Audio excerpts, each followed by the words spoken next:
It's the 11 a.m. turn in the Prussian second line, 3rd Division. It's starting to crack. See that the French have crested the hill and pushed back a number of battalions in disorder.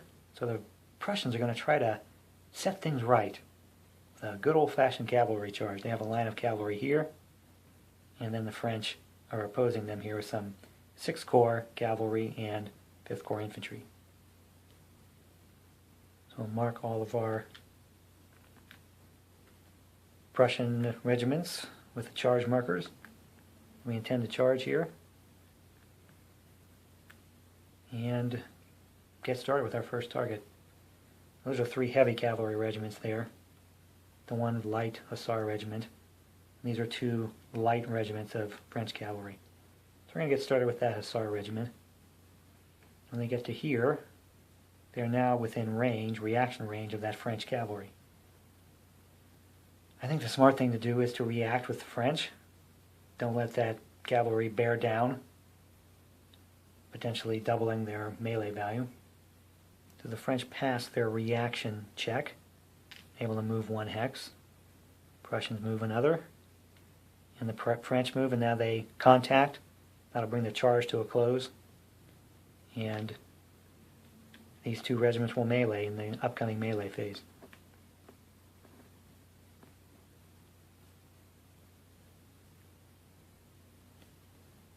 Three remaining regiments to charge, so we're going to throw these dragoons forward. Now there's a whole lot of targets here. When they get within 4 hexes of this light cavalry, French will have a choice to make. Do they react, throwing light against heavy, and be at a disadvantage? Or do they wait? It really makes no sense, I don't think, to wait. They can't help their French infantry here if they don't throw themselves into a reaction charge, so they're going to go ahead and give it a try. They also pass their check, so they will reaction charge, move forward 1 hex.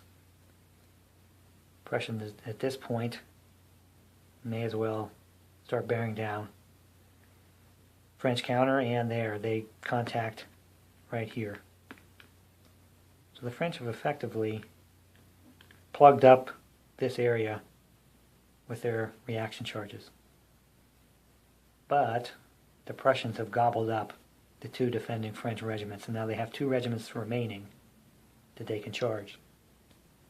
The Prussians are going to take this nice regiment of cuirassiers here, start to move them forward, keeping them out of range of any zones of influence. Obviously they're going to bear down on that artillery, hitting them in the flank, and the procedure is for the artillery to check to stand. They fail to stand. Since they're being charged out of the front hex size, they're not going to have a chance to fire defensively, and due to that failure, they will be removed. Now the Prussian cavalry continue their charge. At this point, they've used 9 movement points. They get 15 for their charge bonus, so they're going to continue on and strike that French infantry in the flank. Since the infantry did not have a line of sight, they couldn't form square, so they have to roll to stand, and they fail. They disorder. So they will disorder in place, and the cavalry will be able to melee them in the upcoming phase.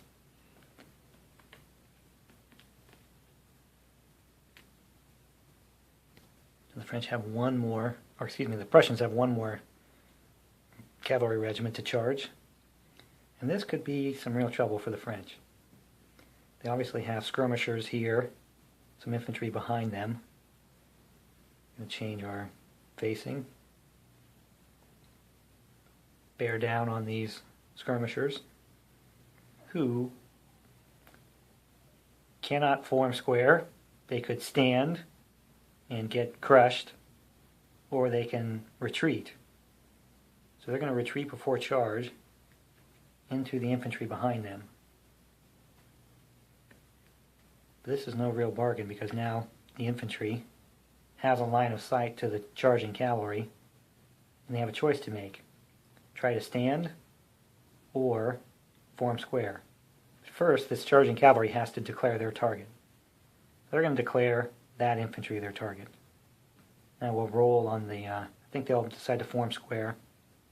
French in column do a good job forming square, so we'll give that a shot. Oh, and the roll was very poor. A plus grand disorder. Combining the procedures from the cavalry charge and cavalry recall section, I think the first thing to do is for that stack to retreat. Roll one die, roll the 3. So they retreat 3 hexes. Now the cavalry has to roll for recall. They did roll recall. They have a leader and they're also cuirassiers, so they have a choice to make. They're actually represented by this counter right here. They can either pursue that routed stack and melee them, or they can use their remaining movement points to continue the charge. So I think we're going to continue the charge. I mean, it's hard to pass up routed infantry you can ride down, but routing some more infantry is even better. So I think we'll go straight at this unit right here. So again, they do not have a line of sight, so they have to roll to stand, and they fail to stand. So attempting to form square is a much more difficult maneuver, so failing can often, or can, result in a plus crown disorder, but failing to stand only results in disorder. So now that'll be the end of our charge process here. All 4 regiments have completed their charge, all contacted enemy, and will be able to perform melee in the upcoming melee phase. We'll catch up with that. With the fire phases completed, we can now conclude these charges. Starting with this attack here, the final odds are 2.5 to 1. French have a leader, but not a cavalry leader. Russians do have a cavalry leader, and the final dice yield a defender disorder.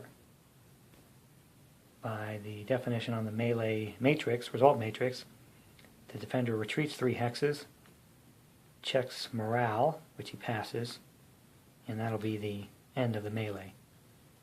We'll mark this guy as exhausted since he charged in melee. He'll be done. Advance the Prussians, mark them exhausted as well. Going to the second one here, this is that Dragoon regiment against the French Hussar light infantry. Final odds are 4.5 to 1. The dice would yield a similar result, a disorder, so the French have to retreat 3 hexes. And I just like to say, I hate retreat rules. They have to retreat no closer to the enemy, and yet they're adjacent to this enemy, so how can they ever be closer? But there's an enemy and there's an enemy. Everywhere they go, they'll be adjacent, so they're not closer. So I'm just going to retreat them 1, 2, and then 3 right there. They pass their morale check, so they'll just end up exhausted. And the Prussians will advance, also exhausted. So kind of inconclusive there. But we still have these 2 attacks here on the disordered infantry. We'll start with this one here. Now the Prussians got the advantage of their charging in a line, so they're going to actually preserve readiness. So the final odds are going to be 4.5 to 1, and they did suffer some defensive fire, but that was still a pretty good outcome for them. They rolled a defender rout.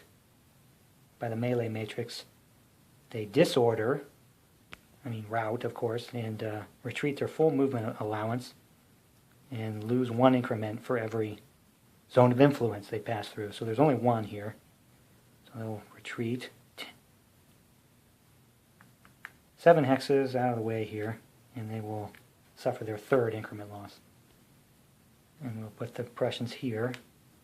And I'm going to mark them with only a tired counter because they chose to preserve readiness when they meleeed. And the outcome of this one is also a defender rout. So this unit will retreat 7 movement points, losing 1 increment.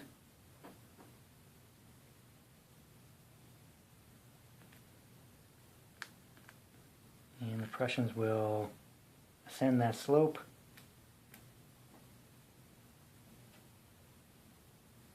Marked exhausted and their charge completed. So in the end, that's really not too bad. They destroyed some guns, routed 4 infantry battalions here. Didn't really hurt that cavalry, but at least exhausted them, and they won't be able to have an effect in the next French player turn. That's a cavalry charge. Used a few of the newish rules from the Premier Edition from 2017.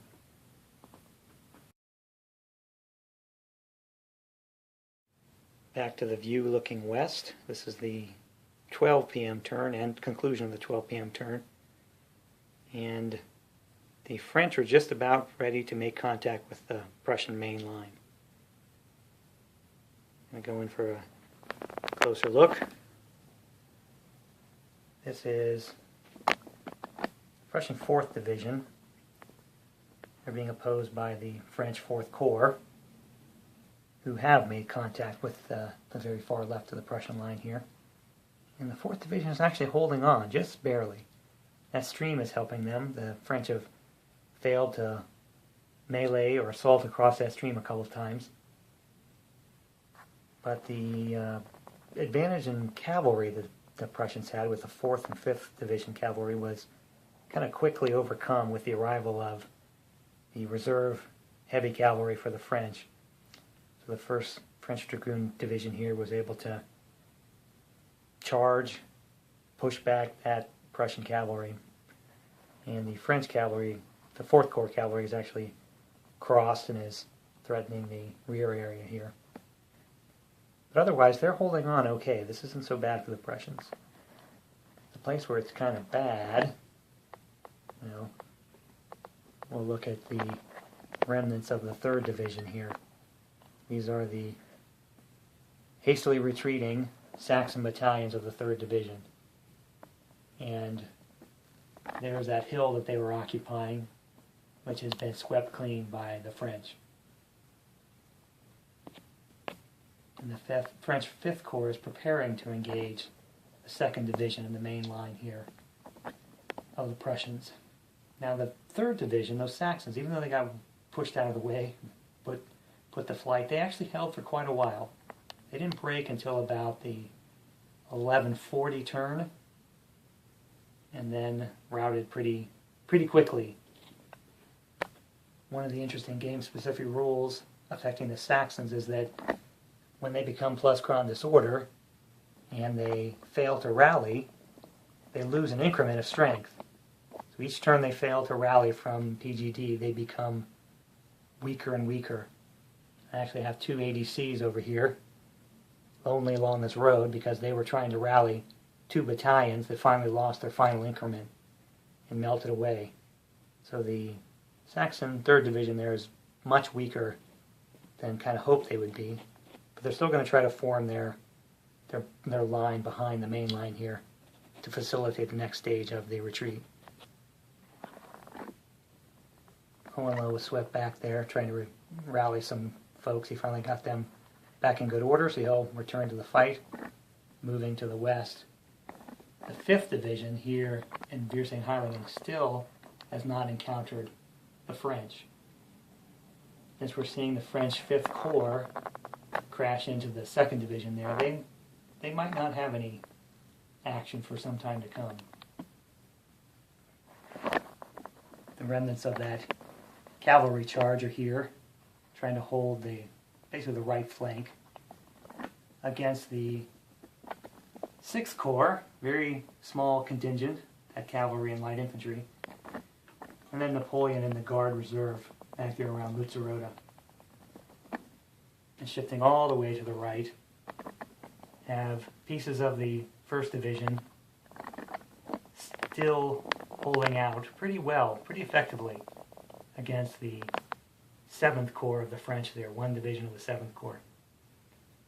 They have actually been pretty effective at holding this flank. They are forcing the French to remain in squares because of their cavalry, and have just enough infantry there to keep them at bay. So if they can hold another turn or two, that'll be good enough. Then they can start a long retreat, unfortunately, across this very wide open plain. That's where the cavalry will really show its strength. Can they protect that fleeing infantry? On the French side, this is the 6th Corps, the 6th Corps, Ney's Corps infantry finally starting to arrive. And they have a long way to go to catch up with their marshal. They've switched in the road column. They're going to march up this road here. The object is going to be Fierce and Heilig in there. They have a long way to go, and not a long time to get there. So they may be late to the fight here. Not quite sure if we should commit the guard or not. That seems kind of too soon. We still have a few hours left. Half the game's gone. We still have a few hours left. In terms of victory and objectives, the French basically haven't done very well. They haven't achieved even one objective yet. And the Prussians will be rewarded for that. But the current loss counts are 113 increment losses for the Prussians against 50 for the French. Now in victory points, that works out to 113 victory points for the French versus 100, double the number, for the Prussians. The Prussians also get awarded 2 victory points for denying the French their objectives. So it's 113 to 102, and at this stage that works out to a marginal victory for the French. So they really need to stomp pretty hard on the Prussian neck in order to get the decisive victory. And the Prussians, these next 2 hours are going to be really key. How does that main line hold? Will they be able to retreat, in good order? Because they have a very long way to go to get off the map. So they're not going to be able to fight for very long and still achieve their overall objective, which is a good orderly withdrawal.